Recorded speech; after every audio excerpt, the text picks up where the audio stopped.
In this video, we will learn how to fix PUBG Lite error msvcp140.dll. So let's begin. msvcp140.dll error.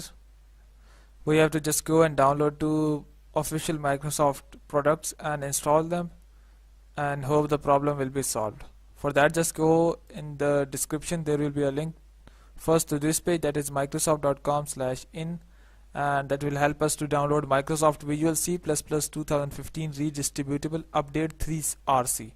So we have to download and install this update. For that, just go and click on the download.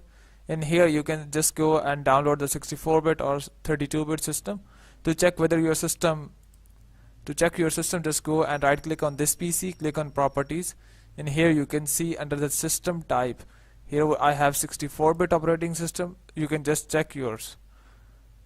I myself has 64-bit, so I will just go and take this 64-bit and click on next,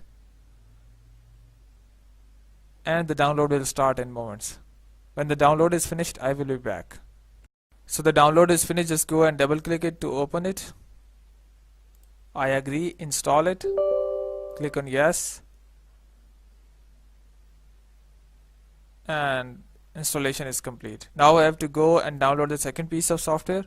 I will just paste the link in the description, that is a DirectX 11. This is the page where you will be landed, and it says getintopc.com. DirectX 11 free downloads. Just go and scroll down below, and here click on download.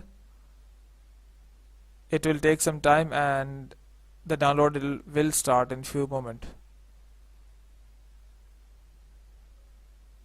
Click here to proceed. So the download has started. I will be back when the download has finished. So the download has finished. Just go and extract the folder, and the extraction is complete. Just go and close it, and here we have DirectX 11 setup. Just go and open it, and just scroll down below and search for setup.vbs to install the DirectX 11 into your computer. So here we have setup.vbe. Just go and double click it, and it will take some time to find the prerequisites and install them. Allow it, and here you can see the setup. Just go and accept it, click on next, and it will take few minutes.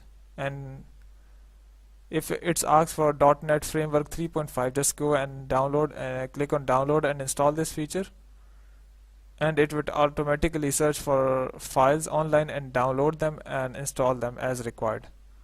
So it will take some time. On the background, the DirectX 11 is also being installed. So when the both setups are complete, hope the problem will be solved. If you still have any issue, you can comment below. I will try to answer that. I will paste the links of both the files that allow the installation of .NET frameworks, and after all the installations including the Microsoft Visual C++ redistributable, DirectX 11 and .NET frameworks, just go and restart your computer. Hope the problem will be solved. If you still have any issue, you can comment below. I will try to answer that. But before you go, please subscribe, like and share. Thank you.